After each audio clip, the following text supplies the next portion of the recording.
OK. Rebonjour tout le monde. Rebonjour à vous à la maison aussi. J'espère que vous avez eu le temps de vous ressourcer.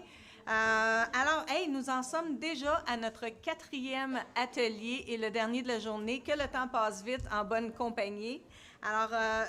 Notre atelier, notre dernier, est sur le sujet des stratégies d'engagement des parents dans les communautés scolaires et est animé par Christine McLeod, une entrepreneure qui travaille avec des équipes et des organisations qui souhaitent mettre en place des environnements très engagés qui permettent d'obtenir des résultats supérieurs. Et d'ailleurs, depuis 2009, Christine est propriétaire de 2 organisations, dont Everyday Leaders et Rising Villages. Et elle est née à Montréal, tout comme moi. Elle s'est installée depuis 10 ans, par contre, à Squamish, dans la belle province de la Colombie-Britannique, avec son mari JP et ses filles. Elle a une fille en 9e année dans une école francophone et une fille en immersion française à l'école secondaire anglaise. Elle a été présidente des parents partenaires de l'école de ses enfants et est actuellement vice-présidente de l'école secondaire Always Sound.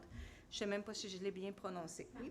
OK. Lauréate de nombreux prix de leadership, dont celui de femme de valeur, de gestionnaire et de directrice de l'année, de bénévole de l'année et de candidate au titre de citoyenne de l'année. Bravo, Christine. Christine consacre continuellement son temps à faire une différence sur les lieux de travail et dans les communautés. Alors, vous comprenez maintenant pourquoi Christine est la personne parfaite pour animer cet atelier sur l'engagement parental, comme vous l'avez constaté hier soir pour ceux qui sont ici dans la salle. Alors, sans plus tarder, accueillons Christine chaleureusement.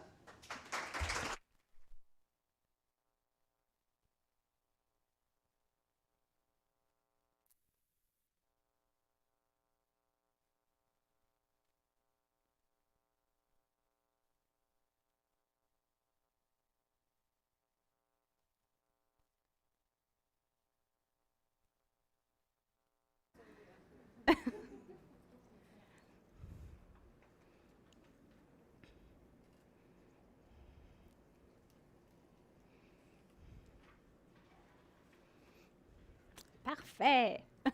Maintenant, vous voyez les affiches, c'est ça qu'on va parler. On va parler de ça cet après-midi. Alors, Henry Ford a dit, se réunir est un début, rester ensemble c'est un progrès, et travailler ensemble c'est la réussite. Et moi, j'aimerais dire que hier soir, on a vraiment vécu ces 3 choses.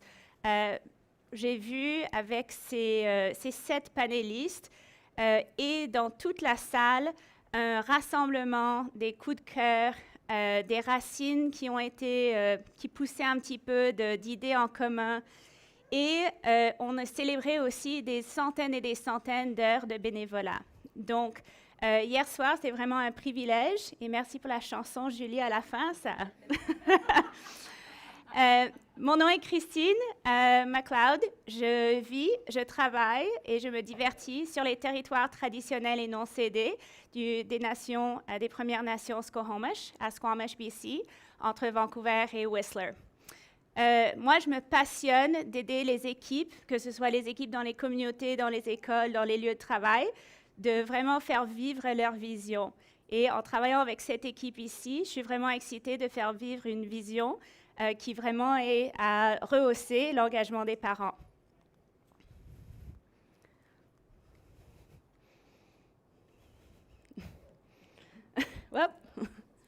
Voilà. Depuis à peu près 10 mois, je travaille avec cette femme ici qui est, je pense en anglais, on a une expression « a sister from another mother ». Puis Julie et moi, je pense qu'en personnalité, on a plein d'idées, etc. On pourrait se parler pendant longtemps. Mais j'ai commencé à travailler avec Julie et son équipe il y a à peu près 10 mois. Et depuis quelques mois, on a travaillé cette idée, ce concept, ce brouillon qu'on aimerait vous présenter aujourd'hui. Et c'est vraiment ça, c'est un brouillon d'une idée, d'un concept, que vraiment on va aller demander votre opinion, on va demander vos rétroactions pour vraiment lancer une campagne en septembre 2023 dans les écoles franco-ontariennes en 2023-24. Donc, on va vous donner un défi à la fin de cette présentation, mais ça va être un défi pour 2023-2024. Imaginez si on prend un voyage ensemble. La vision, c'est un petit peu, on décide où est-ce qu'on s'en va. Et par la suite, on va décider comment on va faire le trajet ensemble. Mais imaginez si chaque parent en Ontario français donnait 1 heure de son temps, une fois par mois, dans chacune des 455 écoles franco-ontariennes. Imaginez l'impact. Ça serait un véritable écosystème d'engagement parental. Donc, comme tout voyage, une fois qu'on a notre destination, ça aide si on a des petits points de repère, si on sait où on s'en va, si on a une carte pour s'en aller. Et ce qu'on a créé, en fin de compte, c'est l'identification de 3 phases pour qu'on puisse se repérer où on est présentement et peut-être avoir des outils, une trousse d'outils, des idées, des philosophies pour peut-être aller à la prochaine phase. Donc, c'est vraiment ça qu'on aimerait vous présenter aujourd'hui. Alors, par où commencer? Alors, ce qu'on a créé, au lieu d'une ligne qui était linéaire, on a vraiment créé quelque chose qui était plutôt un cercle. Parce que, par exemple, moi, ce que je vis, c'est des fois, on arrive dans un milieu scolaire en tant que parent, peut-être parent engagé, peut-être parent président d'association de parents, et peut-être il y a 0 engagement, on grandit ça, et 3-4 ans plus tard, le parent part, où il y a des choses qui se passent, où l'école déménage, où il y a quelque chose d'autre, COVID, et tout dégringole. Donc, on voulait montrer que ce n'est pas nécessairement un niveau 1, 2, 3, c'est vraiment des phases. Parce qu'on peut avoir une école avec des parents super engagés, et 3-4 ans, 5 ans plus tard, on recommence à 0. Donc, c'est vraiment où est-ce qu'on se retrouve et comment est-ce qu'on commence. Alors, ce que je vais vous demander, parce que hier soir, on allait faire une activité super intéressante, mais on ne va pas tous se lever ici parce qu'on a des gens en hybride aussi. Je vais vous demander de sortir votre téléphone. On va travailler ensemble. Alors, ce qu'on va faire, vous allez aller sur slido.com ou utiliser le QR code ici et vous allez vous rejoindre avec ce code. Une fois que vous vous rejoignez, vous allez voir une question. La première question, c'est quelle affirmation correspond le mieux à votre réalité dans l'école de vos enfants? Et si vos enfants ne sont plus au primaire, au secondaire, mais à l'université, c'était quoi votre réalité au secondaire il y a quelques ans? Alors, il y a 3 réponses possibles et je vous demande l'affirmation qui correspond le mieux à votre réalité. Et on va voir ce qu'on va voir dans la chambre, ici dans la salle, et aussi à l'hybride. Alors, les gens qui sont à l'hybride, sur l'Internet, on va voir aussi leurs réponses. Alors là, vous pouvez voir en haut à droite le nombre de personnes qui ont répondu. Donc, ça monte, 11 personnes. On devrait être au moins 36, plus les gens dans le monde Internet.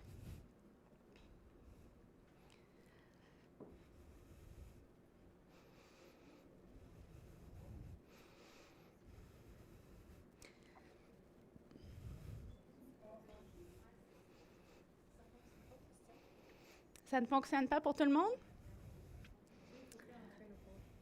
Alors, slido.com, il faut entrer le code 1698955 et on devrait voir la première question. Levez la main si vous n'êtes pas capable de le faire. Si vous n'êtes pas capable avec le QR code, vous pouvez aller slido.com. On va le faire plusieurs fois pendant la présentation, donc si vous avez un petit peu de troubleshooting, vous pouvez continuer à le faire et on peut repasser par les questions à la fin. Alors, ce que je vois ici, même avec la majorité des gens dans la chambre, je vois vraiment que la majorité des gens, 72%, c'est un petit groupe de parents dévoués. Et je dirais que les parents ici, dans la chambre, c'est vous les parents dévoués, qui se portent volontaires, c'est toujours les mêmes. Et il n'y a pas nécessairement beaucoup de gens qui ont une riche et diverse communauté parentale. Prochaine. Oups. Alors, parlons du stage engagement. Alors, ce premier stage, qu'est-ce que vous voyez? Moi, je vais vous dire ce que je vois. Je vois une maman à l'école de ma petite fille, Micheline Grégoire, et je la vois dans les 3 photos. Et ça, c'est un exemple d'un parent qui n'importe toujours engagé. C'est elle la première à lever la main. C'est elle qui organise les choses dans sa classe. C'est elle qui se porte volontaire pour être vice-présidente ou secrétaire. Pas nécessairement parce qu'elle veut le faire, mais parce qu'elle répond à la question « si ce n'est pas moi, qui ?» Et c'est ça le problème. On prend des parents engagés qui ont vraiment cette philosophie. Et le problème, c'est quoi après quelques ans? Ils sont brûlés. On n'a plus d'énergie. On donne toute notre énergie. Moi, je le sais parce que je le vis, mais ce n'est pas nécessairement à l'école. C'est probablement les mêmes parents qui, peut-être dans leur communauté d'église, peut-être dans les sports de leurs enfants, peut-être il y a d'autres organisations dans la communauté. C'est probablement le même genre de parent qui va aussi lever la main. Et nous aussi, notre réalité, on est parents, on travaille, on a toutes les autres choses à faire. Donc, on dit, par exemple, « Ah, Micheline, c'est super, tu es tellement fantastique. » Micheline aime le faire, mais à un certain moment, Micheline va être brûlée, Micheline va partir et il n'y a personne pour prendre la relève. Alors, ce qu'on veut créer, c'est on veut créer des environnements où on n'a pas un tout petit pourcentage de parents. On veut créer un village où tout le monde fait un tout petit peu, parce que là, si quelqu'un est brûlé, quelqu'un part, ça va, ça ne change pas. Alors, on a défini un petit peu cette phase d'engagement avec certains critères. Alors, j'aimerais juste les lire et on va ensuite voir par la suite si on se trouve peut-être dans cette phase. Alors, il y a un manque de parents bénévoles qui s'engagent dans la vie scolaire. L'école n'a pas de conseil d'école ou un conseil d'école incomplet. La communauté scolaire n'a que quelques parents bénévoles qui se portent volontaires, mais ne sont pas nécessairement connus par les autres parents. Il n'y a pas vraiment d'esprit d'équipe au niveau parental, donc c'est comme de 1 à 5 à 10 sur 10. Les parents sont peut-être incapables de nommer 3 façons qui pourraient se porter bénévoles.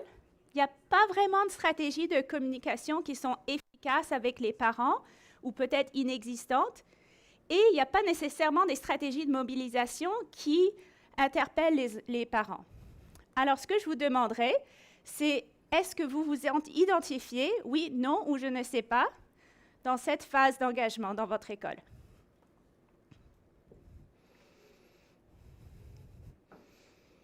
Et toutes les informations qu'on reçoit, on peut les garder et les passer à PPE. Donc, il y a plein de questions que vraiment, c'est nous ensemble qui font en fin de compte cette session. Alors, encore une fois, on voit la majorité des parents qui sont dans une phase engagement. Et c'est là qu'on voit les stratégies, parce que d'aller donner des stratégies super compliquées, c'est vraiment les choses de base qui manquent.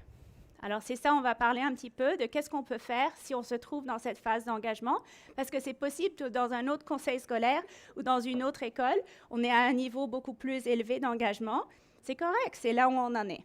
Mais on ne peut pas utiliser les mêmes stratégies si on n'est pas à ce niveau d'engagement. Alors, ici, je dirais, le cœur est là avec ses parents, mais ce n'est pas assez.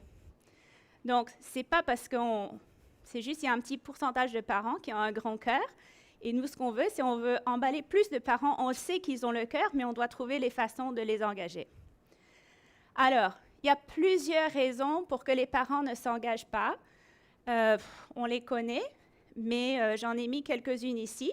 On en a parlé hier soir un petit peu, d'autres raisons. Et là, ce que je vous demanderai, c'est quelles sont les raisons que vous connaissez que les parents ne s'engagent pas? Que ce soit vous-même, les parents que vous connaissez. On en a parlé de plein de raisons. Donc là, si vous en avez 5 ou 6, écrivez 5 ou 6 raisons, parce que le plus de raisons qu'on peut avoir ici dans ce petit database, le plus que ça va aider PPE et les groupes de parents, parce qu'on peut aller trouver les stratégies pour surmonter ce défi. Et là, vous allez voir, avec les personnes qui répondent, on va créer un nuage de mots. En fin de compte, les mots les plus gros, c'est les mots qui se répètent plus d'une fois ou plusieurs fois.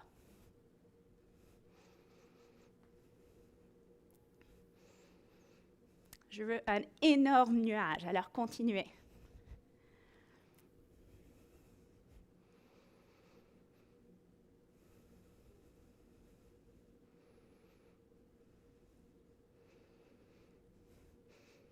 Les réalités des gens sont toutes différentes. Et en tant que, si on veut créer des trousses ressources, si on veut créer des communications, si on veut créer de l'engagement, C'est comme le marketing, on doit s'y prendre de stratégies de communication d'une façon différente. Mais on doit d'abord connaître la réalité des gens pour ensuite aller les rencontrer où ils sont.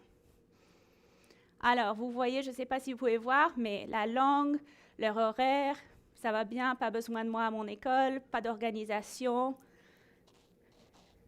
disponibilité, je ne connais pas l'existence des opportunités, j'ai eu une mauvaise expérience la dernière fois que je me suis engagée, j'ai pas assez de confiance, j'ai rien à donner,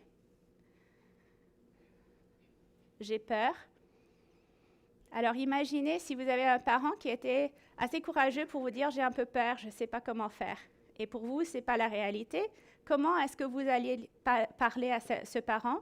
Comment est-ce que vous pourriez donner à ce parent un petit peu de courage pour peut-être s'engager d'une toute petite façon, peut-être dans la classe de leurs enfants, au lieu de peut-être s'inscrire pour un conseil?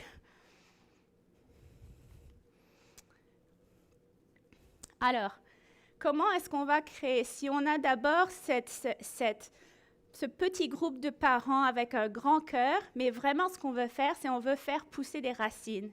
On veut pousser les racines de communauté, de sens d'appartenance. On veut créer des villages dans nos écoles. On veut créer des villages dans la province. On veut créer des villages avec un sens d'appartenance, avec des valeurs qui sont en commun, etc. Alors, comment faire?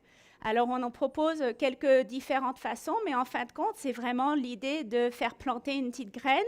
On a besoin de l'eau, du soleil. Donc, ça donne quoi? C'est peut-être trouver des façons simples et inclusives pour impliquer les parents. C'est peut-être réchauffer les cœurs des parents avec des activités qui leur font sentir invités, inclus, et peut-être qu'ils aiment les autres parents, ils s'amusent avec les autres parents. Donc, ça serait super important. Quoi?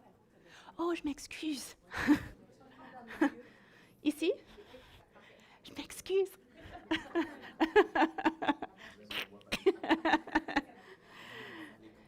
Oh, mais OK. Où est-ce que je me mets là? Ici? Ici? Oh, je déteste parler au podium. Je parle avec les mains. Ici? Non. Ici, ça va? OK. D'accord. Merci. D'accord, merci. Vous auriez dû dire, Christine, just move. You're being so polite. Move out of the way.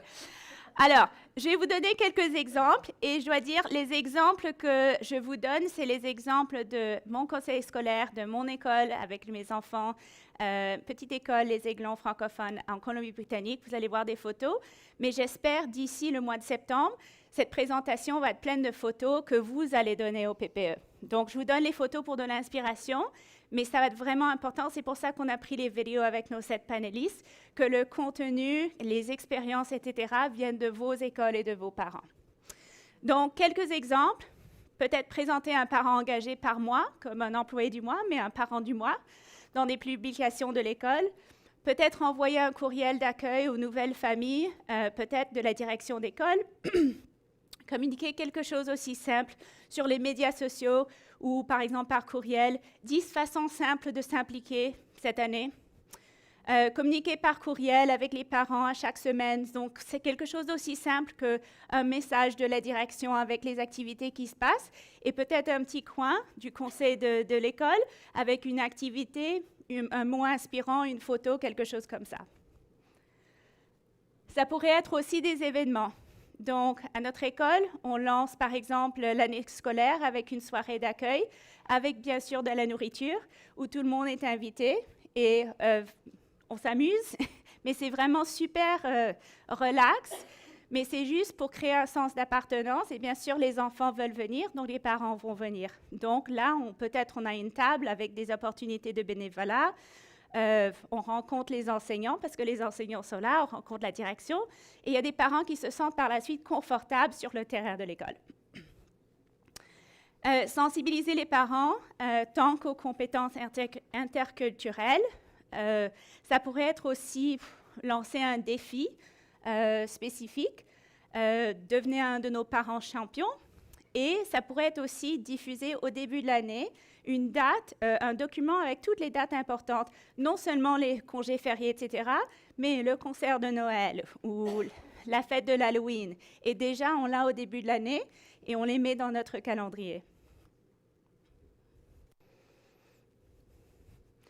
Alors ça, c'est un exemple. Dans notre école, on a un tableau noir. Et ça, c'est un exemple d'un parent qui passe, je dirais, 90 minutes, une fois par mois. C'est sa seule contribution, mais elle met tellement d'efforts. Et elle prend le calendrier d'école, elle prend le calendrier du conseil d'école, elle écrit toutes les dates. Et c'est vraiment beau et c'est vraiment grand. Et elle prend tellement de fierté avec ce calendrier. C'est la seule fois qu'on la voit à l'école. Mais elle le fait religieusement à chaque mois depuis 3 ans. On donne quelques exemples de plus. On peut partager aussi les diapositives après.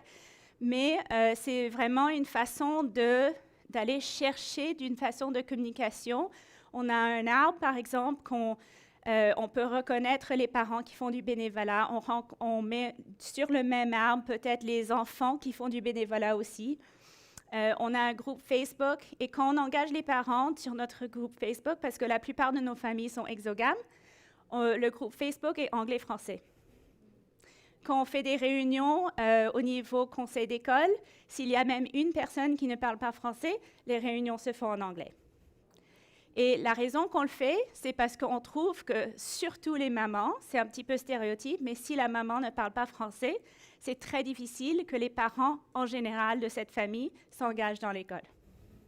Donc, on va essayer de trouver la réalité. Donc, à l'école, 100% français, toutes les communications comme enseignante, etc., en français, mais la réalité d'aller chercher les parents, il faut qu'on sache qu'il y a peut-être un parent dans la famille qui ne parle pas français, mais on veut quand même que ce parent se sente confortable.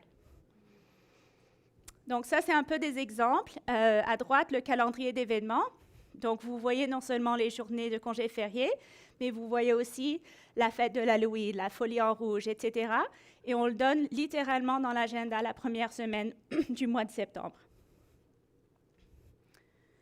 Le journal Les Aiglons, c'est nos secondaires qui font le journal. Donc, Sonia, en parlant d'engager les adolescents, c'est un programme du cours de français qu'à chaque mois, c'est les adolescents, c'est du secondaire qui vont créer, en fin de compte, un journal qu'on partage avec les parents et les familles, avec qu'est-ce qui se passe aux Aiglons.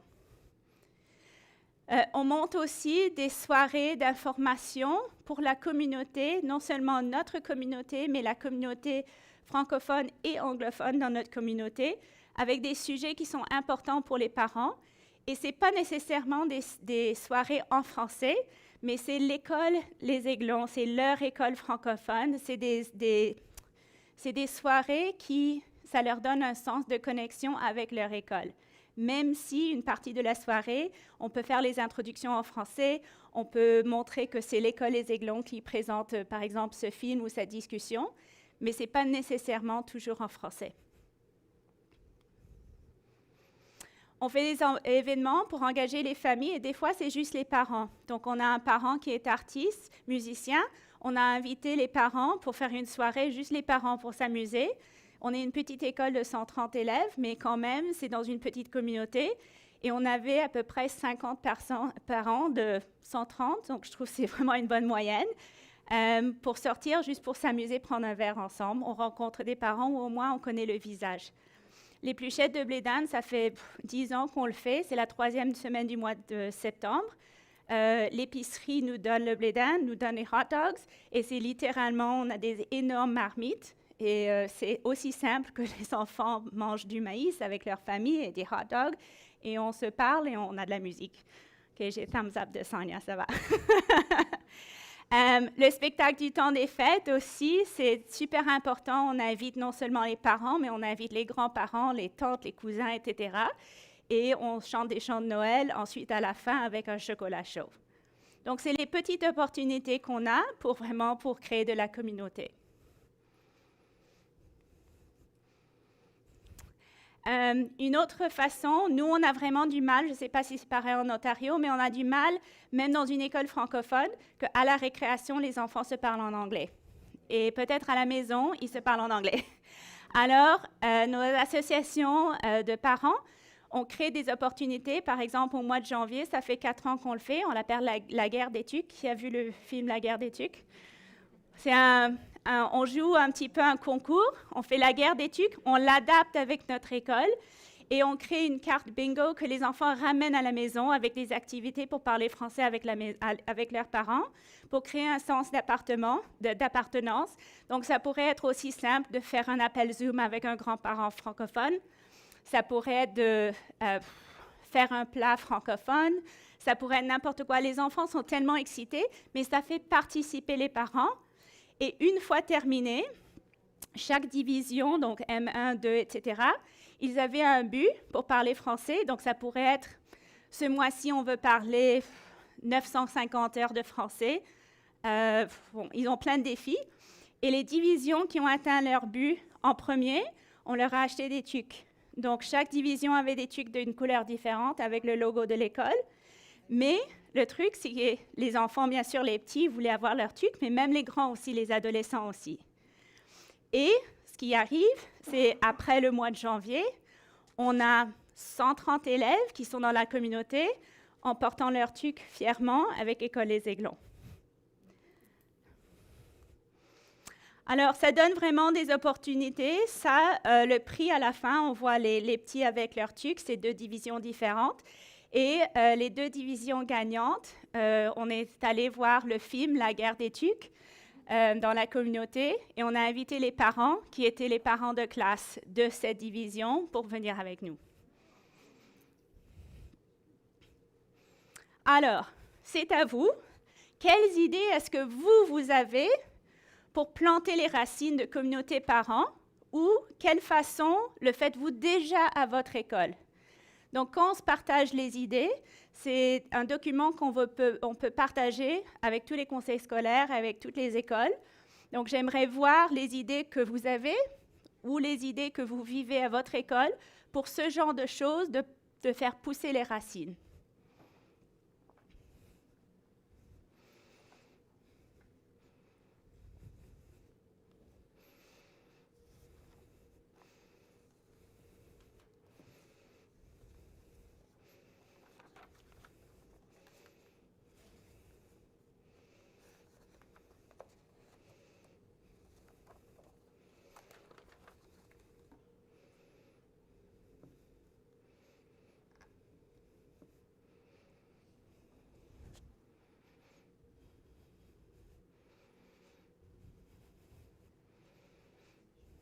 Alors là, surtout si on a des conseils qui sont nouveaux, si on a peut-être des parents qui ne sont pas nécessairement engagés, on imagine leur donner une trousse de ressources avec plein d'idées. Imaginez 100 idées pour créer un sens de communauté avec vos parents. Et vous choisissez 1 ou 2 idées à votre école pour essayer cette année. Si ça ne marche pas, vous en essayez 2 autres.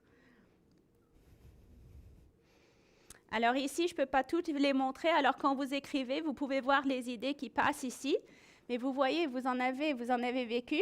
Mais ce qu'il faut, avec PPE, il faut qu'on se partage les idées. Parce que des fois, c'est toujours les mêmes idées. Et des fois, on a besoin de quelque chose de nouveau. Ou on trouve peut-être une école qui est de la même taille que la nôtre ou qui est au même niveau d'engagement. Et là, on peut appeler l'école, par exemple. On peut savoir c'est qui fait ça. Les Olympiades de lecture.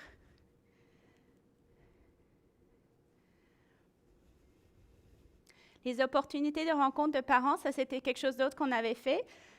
Avec notre association parents, on avait fait 1 fois par mois un café, c'est venir prendre un café et il y avait un thème chaque mois. Donc le mois de septembre, c'était les nouveaux parents comme première année à notre école. Le 2e mois, c'était les parents anglophones. Le 3e mois, c'était les papas. Donc, on essaie de trouver chaque mois un thème pour aller chercher un différent groupe de parents. Des fois, c'était le même parent parce qu'ils étaient nouveaux et papas.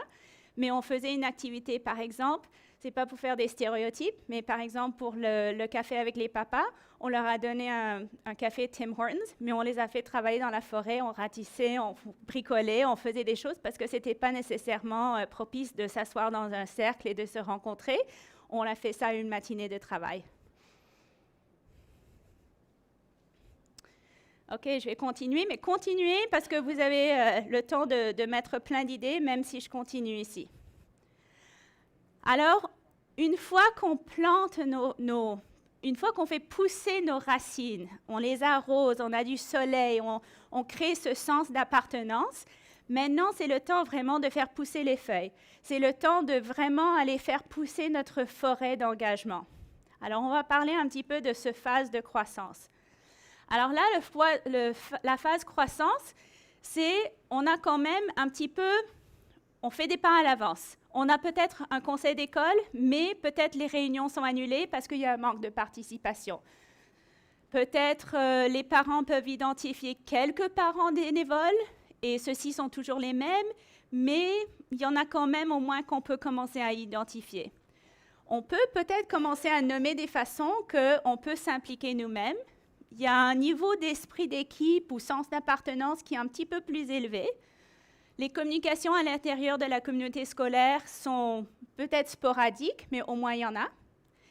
Et les stratégies de mobilisation de parents, donc, ils interpellent les mêmes parents, mais au moins on commence à aller chercher des parents. Donc, ce n'est pas zéro, mais on n'est pas exactement à 100%. Donc, ce que je vous demanderai, c'est, nous sommes dans la phase croissance dans notre école? Oui, non ou je ne sais pas.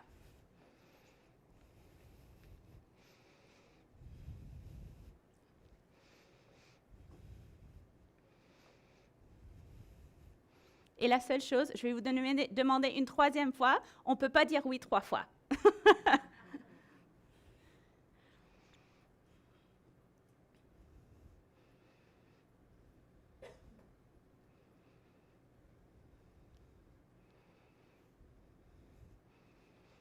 Alors là, quand même, on a 38% des parents qui disent oui, on se trouve peut-être, 36% des parents qui se trouvent peut-être dans cette phase de croissance. Prochaine.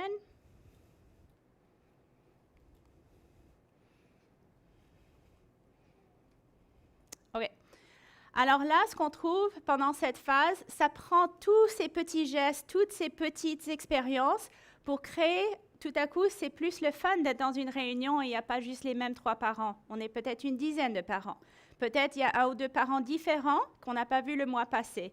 Peut-être on a, par exemple, en haut à droite, c'était une réunion de parents avec notre conseiller scolaire.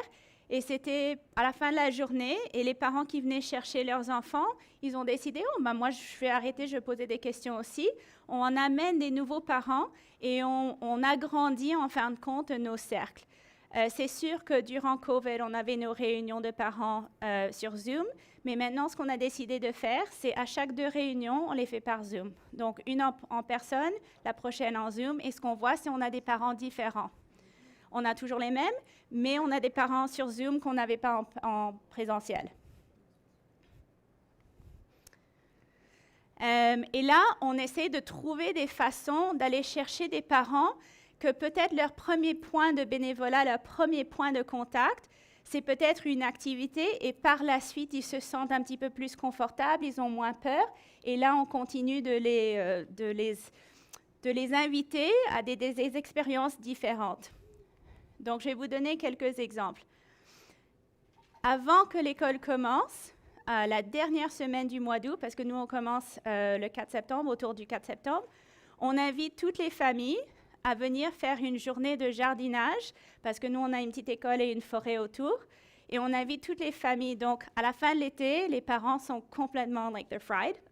Les enfants sont super excités d'aller à l'école, et on prend de la pizza, du café, et on invite les enfants. Donc, pour les nouveaux parents, ça leur donne un sens de communauté, ça les fait les bienvenus. Moi, j'imagine plein d'idées, on pourrait faire un potluck, etc. Mais ça nous aide aussi. Les enfants amènent des râteaux, des pelles. C'est pas nécessairement que ça fait une énorme différence, mais c'est une excuse pour se rassembler avant que l'école commence. Surtout, je trouve, avec cet événement-là, et quand on parle de jardinage et de travail, de bricolage, on trouve beaucoup plus de papas. Et c'est super, super important d'aller trouver des stratégies pour que les papas se sentent confortables dans l'école Et ce qu'on voit, c'est le plus que les papas se sentent confortables à l'école et trouvent des opportunités, ça fait vraiment plaisir aux enfants parce que c'est un petit peu stéréotype, mais pour la plupart, on voit les mamans. Et donc, si vous pouvez aller trouver des stratégies, le plus de papas qui arrivent, ça amène les mamans, mais ça amène plus de papas. Parce qu'il n'y a pas un papa qui veut se retrouver dans une... il n'y a pas beaucoup de papas qui aimeraient se retrouver mois après mois dans des réunions avec une salle de 30 femmes ou 10 femmes. Sauf toi. Dans notre petite école, on a été vraiment créatifs et parce qu'on est à un niveau vraiment engagé de parents, ça a pris des années. Et on va trouver les talents des parents. Donc, on a vraiment on a une toute petite école, on a 7 portables, on n'a pas de terrain de jeu, on a une toute petite forêt qui était vraiment rien du tout. Et donc, on est allé trouver des talents dans nos familles. Donc, on a créé des petites maisons pour les oiseaux, on a créé des petites cabanes, on a créé des petites maisons de fées. Ça, c'est tout fait par des familles. Donc, ce n'est pas nécessairement des postes traditionnels de bénévoles, mais ça a vraiment amené quelque chose à la communauté scolaire et les enfants aussi. Et pour certaines personnes, je peux nommer une personne qui a commencé avec cette activité, qui est maintenant présidente de notre association Parents 3 ans plus tard.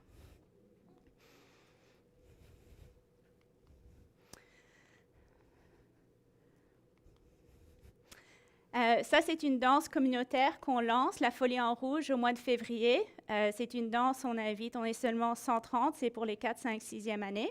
On invite tous les 4, 5, 6e années de la communauté de Squamish, donc anglophones, etc., ainsi que les écoles francophones dans les alentours.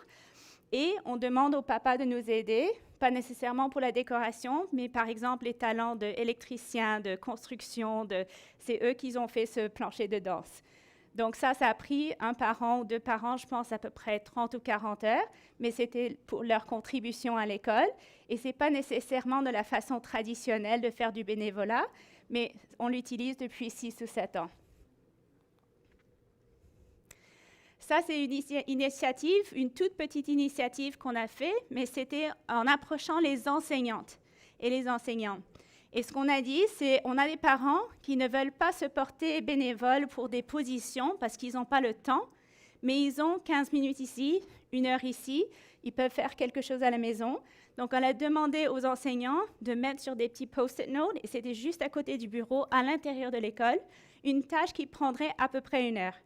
Donc, ça pourrait être quelque chose de laminer des papiers, ça pourrait être mettre des feuilles dans des plastiques. Donc, Annie, en maternelle, ça c'est peut-être 1 demi-heure pour un parent, mais si c'était 1 demi-heure d'administration, c'est 1 demi-heure qu'elle passait de moins et qu'elle pourrait planifier des choses pour nos enfants.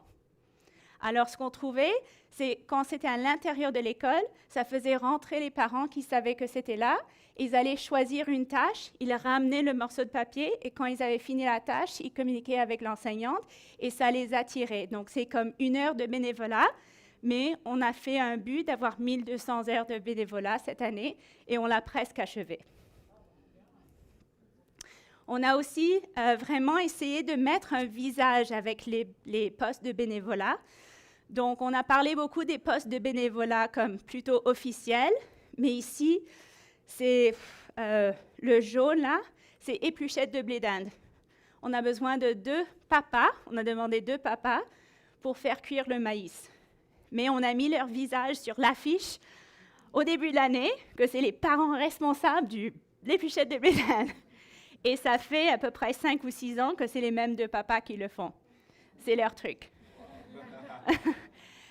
Pascal, dans la 2e rangée, non seulement elle est photographe, mais c'est elle aussi, elle a commencé à faire du bénévolat, c'est maintenant elle qui prend les photos d'école. Donc, quand on va trouver des parents dans la communauté aussi qui ont des talents ou des petites business, etc., quand on peut travailler avec des parents francophones, ça les amène dans la communauté d'une façon différente aussi. Et bien sûr, on prend le temps de continuer à chaque opportunité, donc même quand on se rassemble, quand on fait une grande levée de fonds, une soirée francophone, etc., on met toujours un petit coin avec l'association parents et parle des opportunités, on crée des liens, on met un visage au nom, etc. Donc, n'importe quoi qu'on fait, on renforce toujours les opportunités de bénévolat. Alors, c'est à votre tour. Quelles sont 100 idées si un parent avait 1 heure à donner dans votre école qui existe? 1 heure par an, 1 heure par mois ou 1 fois par semaine, ça ne me dérange pas. Mais listez, si vous pouvez, des idées. Si j'ai 1 heure de temps à donner dans votre école, qu'est-ce que je peux faire? Et on va essayer de faire un document de 100 idées et la partager avec vous aussi. Oui, gérer les objets perdus, c'est super. On prend des photos, on les met sur Facebook. 1 heure par mois.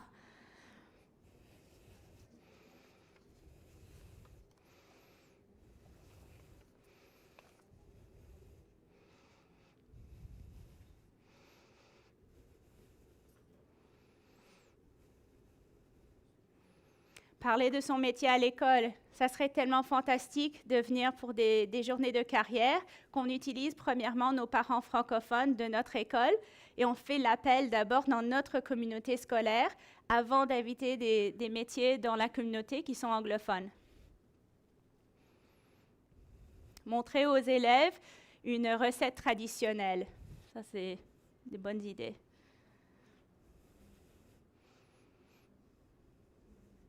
Et ça ne serait pas seulement pour les mamans, papas, mais les grands-parents, les cousins, les tantes, etc. Comment amener la famille et le village, en fin de compte.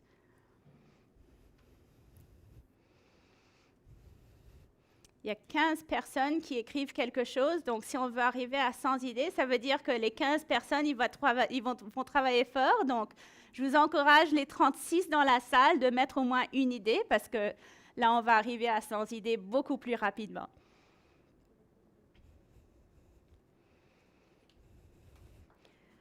Alors moi, j'envisionne vraiment une ressource dans la trousse d'outils qui donne de l'inspiration et des idées pour aller trouver des opportunités, parce que pour la plupart du temps, les gens vont penser aux postes bénévolat comme des postes élus, et ça, c'est presque le prochain niveau de bénévolat.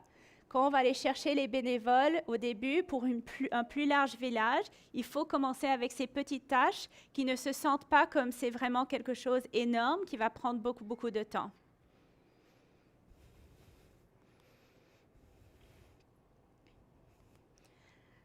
Alors, là, on arrive, on retourne à l'arrière. Alors là, on arrive à la fin.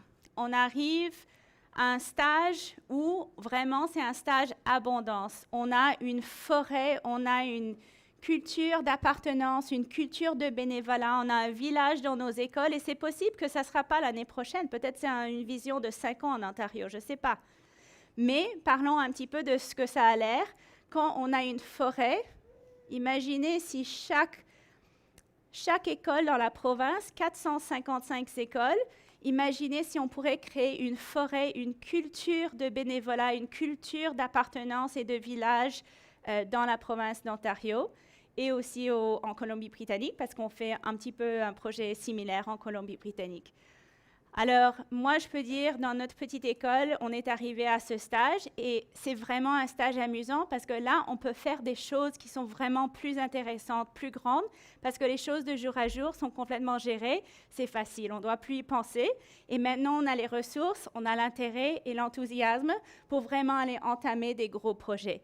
Donc, pour nous, ça peut être une énorme levée de fonds, ça peut être une soirée communautaire, ça peut être des événements familiales qui sont super amusants.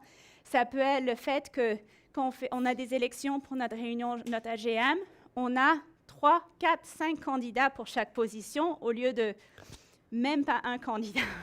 Donc, c'est ça qu'on arrive à cette phase-là, parce que moi, quand j'étais présidente pendant 3 ans, j'ai commencé à recruter la première année. Donc, ça m'a pris 2 ans de recruter, mais une fois arrivé à la 3e année, on avait 3 ou 4 personnes qui auraient pu être présidentes de l'APE aussi. On a un groupe de parents de diverses années. Donc, pour la plupart du temps, c'est les parents de primaire qui vont être les plus motivés. Et nous, dans notre école, on a un secondaire maintenant. On a des parents de secondaire qui sont autant motivés, autant engagés. Donc, on a vraiment une représentation de MNF dans notre conseil. On peut faire des gros projets comme lever 80 000 $ pour un terrain de jeu, parce qu'on n'avait pas de terrain de jeu. Ça, c'est un projet qu'on ne peut pas faire, qu'on n'a même pas assez de gens pour gérer une réunion. On a des réunions où on peut avoir le temps de discuter, de bien discuter des choses qui ont à faire avec l'école, nos enfants, etc., des politiques. Et ça, c'est quelque chose que je suis vraiment fière. C'est notre école, c'était une école MA7, parce qu'on a tellement de parents engagés qui ont poussé. On a commencé à bâtir un secondaire, et c'est pour ça, ma petite fille en 9e année, elle est restée, ils sont 3 en 9e, parce qu'on était la première année. Mais la 2e année, on a tellement poussé avec le conseil scolaire qu'ils ont dit oui, même avec 3 élèves, pour acheter une portative, les enseignants, etc. Et on le savait que si on poussait avec la communauté et on commençait, la première année, ils étaient 3, la 2e, ils étaient 28. La 3e, 16. Donc maintenant, on a un secondaire 7, 8, 9 avec plus de 30 élèves. Donc tout ce que ça prend, il faut commencer. Mais pour faire, ça ne peut pas être une personne. C'était toute la communauté et les enfants ensemble. Ça me rend émotionnelle. Ça, c'est nos enseignants. On a le temps de faire des choses, pas seulement des gros projets, mais des petits projets de reconnaissance. Donc, on fait par exemple un lunch pour les enseignants chaque printemps, mais les parents, ce n'est pas un parent qui va aller faire la nourriture pour tout le monde. On a plein de parents qui amènent quelque chose pour que les enseignants s'amusent pour manger et qu'ils mangent bien. Donc, c'est ça, ce genre de choses qu'on peut faire quand on a une communauté vibrante. Alors, je vous demande la dernière question. D'abord, nous sommes dans la phase abondance. Non, oui.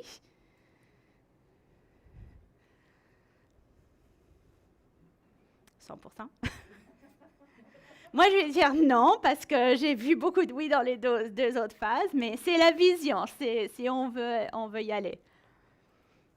OK, ça, je connais la réponse, donc je vais continuer.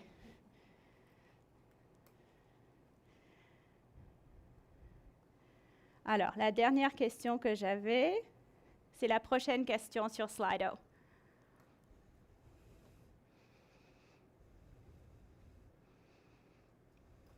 Alors, ce que je vous demande pour finir, si vous aviez une armée de parents bénévoles, quelles grandes idées avez-vous pour votre école? Si l'argent n'était pas un défi, si les heures de bénévolat, quels sont les grands projets que vous aimeriez tellement aborder en tant que parent? Quelle est votre vision? Parce que je trouve que des fois, quand on commence avec une grande vision, c'est plus facile d'emballer les parents. Tout comme ici, on va commencer avec une grande vision pour ce groupe et pour la province franco-ontarienne, les parents franco-ontariennes, on va commencer avec une énorme vision. Et vous allez voir que quand on commence avec une grande vision, on commence déjà à penser comment est-ce qu'on va y arriver, petit pas à petit pas. Faire plus d'éducation à la nature, plus d'activités dans la communauté, soutenir l'apprentissage en forêt, une immense bibliothèque, agrandir l'école, le terrain de jeu, continuer, parce que ces idées, c'est ça qui vont créer la vision, qui vont emballer vos parents, qui vont amener vos parents à partager leurs talents et leur temps pour vous aider avec cette vision, même si c'est une vision de 10 ans.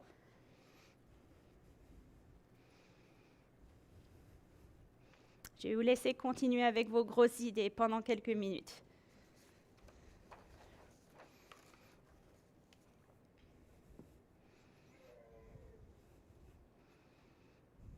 Et je vous encourage d'écrire vos idées et de regarder les idées des autres, mais encore une fois, on peut les partager parce que je peux les partager avec vous en PDF. Et quand on crée des plans stratégiques, ça donne vraiment des idées en dehors de la boîte.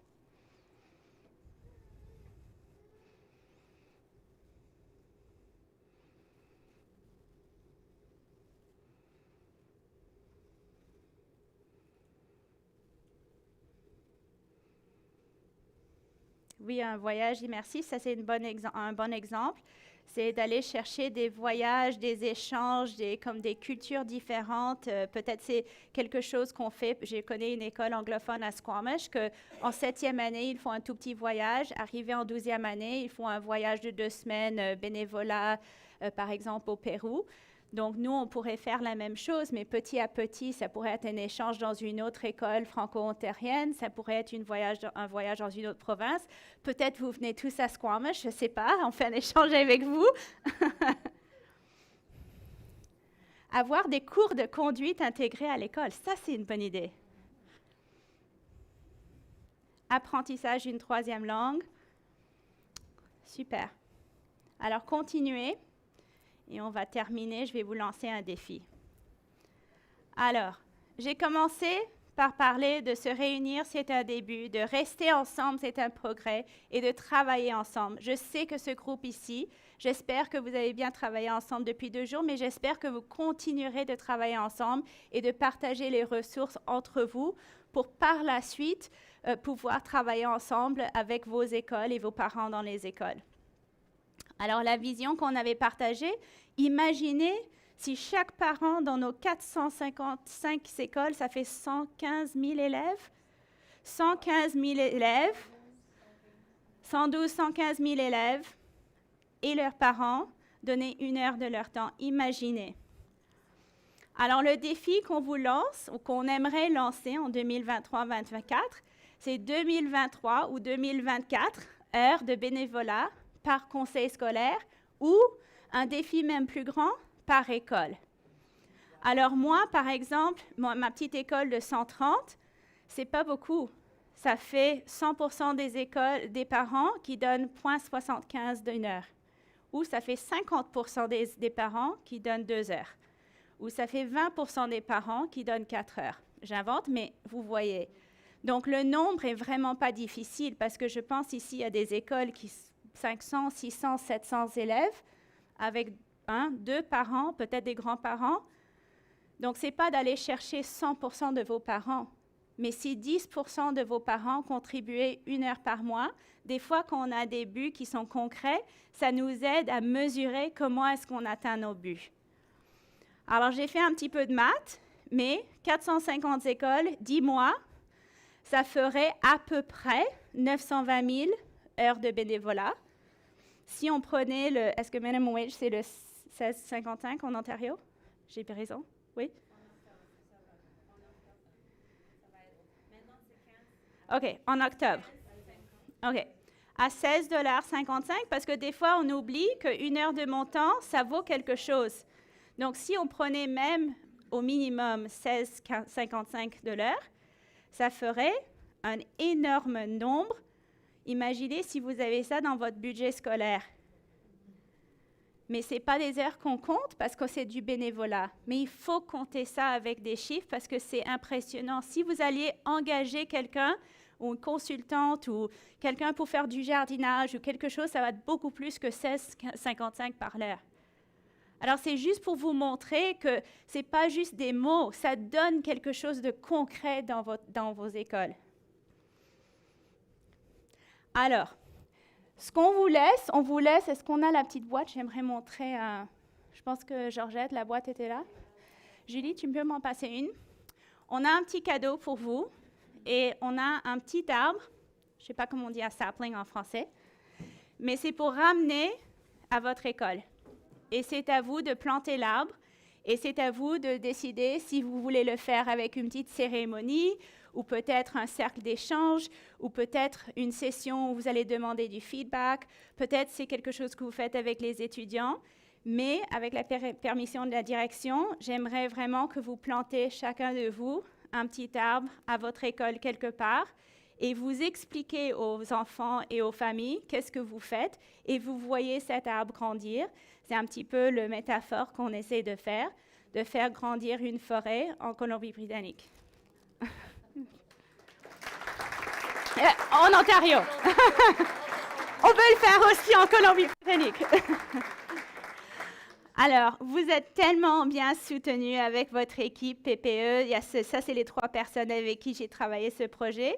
Mais les prochaines étapes, c'est, je pense que dans le conseil dans le Nord, il va y avoir un projet pilote un peu. On va parler de façon de comment est-ce que vous aimez cette idée, quelles autres idées est-ce que vous avez, mais en fin de compte, c'est de travailler cette idée pour qu'arrivé au mois de septembre 2023, pour l'année scolaire, on lance ce défi et on lance aussi des trousses d'outils pour se retrouver dans une phase et pour prendre des petits pas pour arriver peut-être à la prochaine phase. Donc, ce n'est pas une question de tout le monde arrive au même moment, mais c'est de travailler cette vision de dans cette communauté franco-ontarienne, tout le monde travaille ensemble et on reconnaît le temps et la valeur des parents. Merci beaucoup.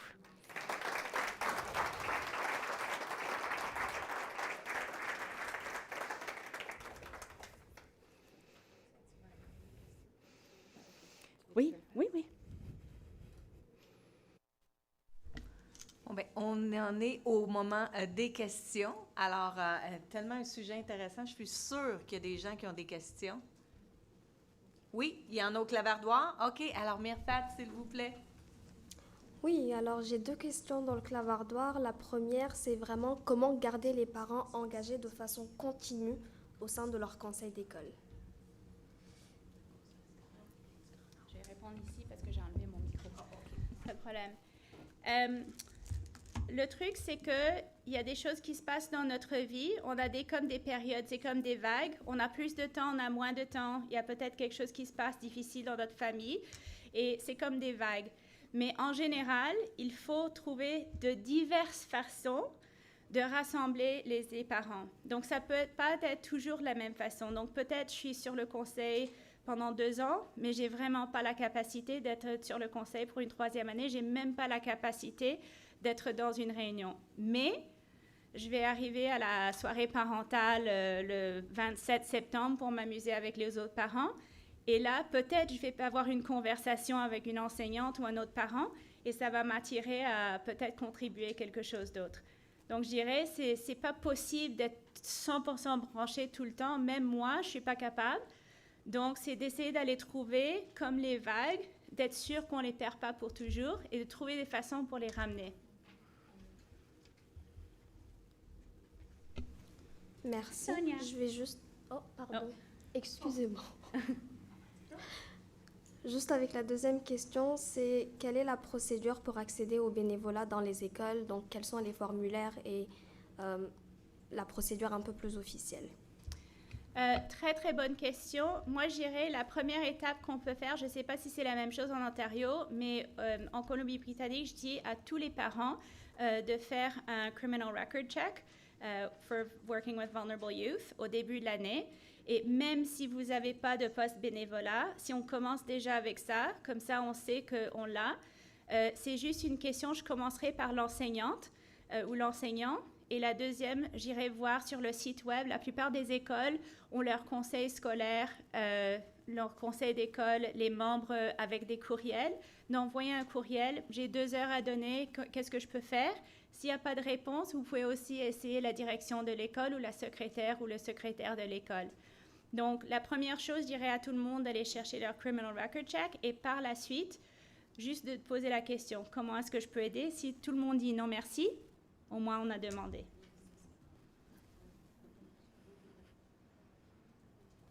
OK, excellent. Merci. Je voulais juste vous dire, je suis bouleversée de tout ce que vous avez accompli au niveau de les parents. So, ma question est celle-ci.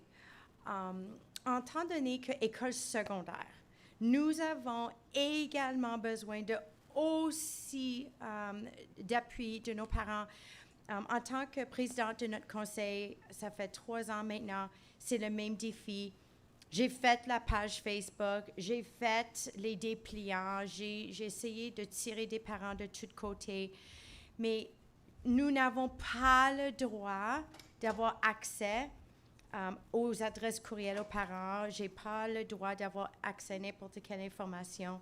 C'est tellement grave qu'on a dû annuler une soirée dansante pour les gradués cette année parce qu'il n'y avait aucun parent qui voulait gérer un conseil des gradués. So, les 12e n'auront pas de graduation cette année. Ils vont recevoir leur diplôme, puis au revoir. pas de soirée dansante, pas de belles robes, rien. J'ai 2 enfants dans 2 conseils scolaires différents. Ils le font de 2 façons différentes. Dans le conseil scolaire francophone, ça a changé il y a quelques années et on a donné des formulaires pour demander la permission s'ils voulaient être sur notre liste de courriels. On a eu un tout petit pourcentage de personnes qui ont donné leur formulaire, surtout avec les secondaires. Donc ça, c'était très difficile. On est chanceux parce qu'on est dans une petite école, dans une communauté. Donc, on se connaît aussi les parents, par exemple, sur Facebook. Je peux inviter mon amie Julie sur Facebook. Je peux l'inviter au groupe Facebook, par exemple. Dans l'école anglophone, ma fille aînée est en 11e année. C'est automatique avec les formulaires qu'on signe au début de l'année. C'est automatique et le default, c'est que oui, je consente que l'école et the PAC, or the Association of Parents, me contactent. Donc, c'est 2 façons différentes de le faire, mais on a beaucoup plus de succès au secondaire parce que, bien sûr, on a la permission d'envoyer des courriels. La deuxième chose aussi, c'est que juste parce qu'on envoie des courriels, ça ne veut pas dire que les parents le lisent. Donc, moi, j'irais avec les secondaires.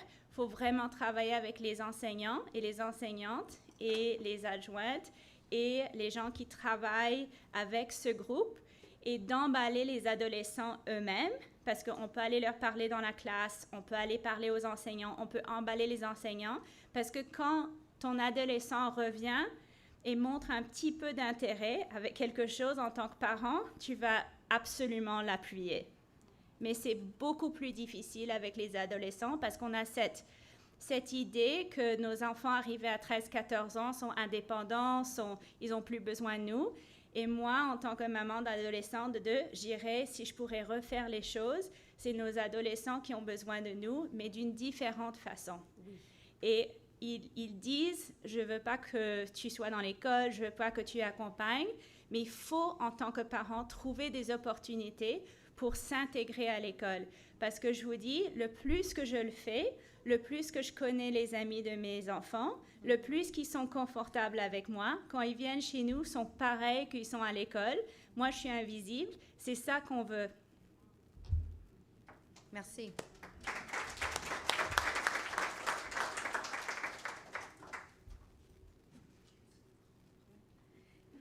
Merci pour la présentation. Ça donne le goût de plus s'impliquer. C'est pas une question, c'est une suggestion, en fait, pour tout le monde.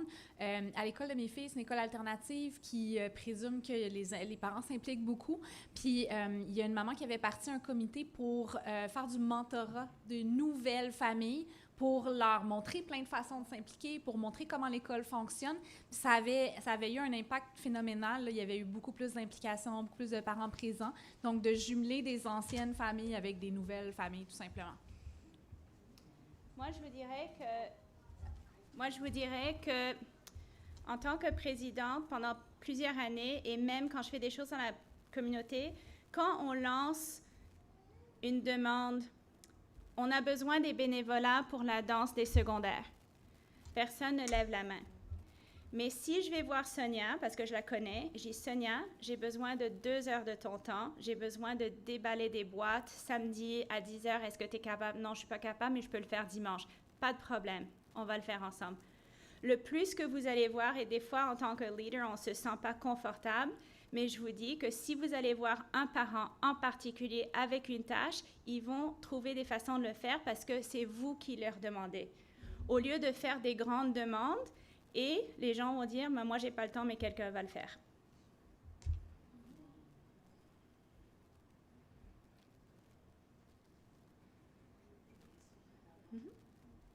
Vas-y. Alors, une personne se demande, est-ce qu'un projet à l'échelle de la province en matière de bénévolat pourrait lancer la réflexion et le dialogue à cet effet? Député peut répondre à ça. Je pense que c'est ma mère.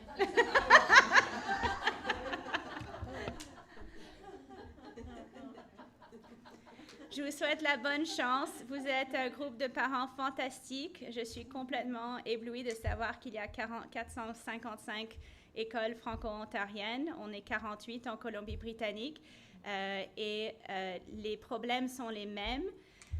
Et c'est non seulement des problèmes dans les écoles, c'est les problèmes dans nos communautés, dans les not-for-profit, n'importe qui a besoin des bénévoles. Donc, je vous encourage non seulement de continuer votre travail, mais d'inspirer les autres et d'amener vos amis et vos enfants et vos familles, parce que le plus qu'on donne, 1 heure ou 2 de notre temps, le plus qu'on va avoir des communautés saines, sauves et inspirantes. Merci.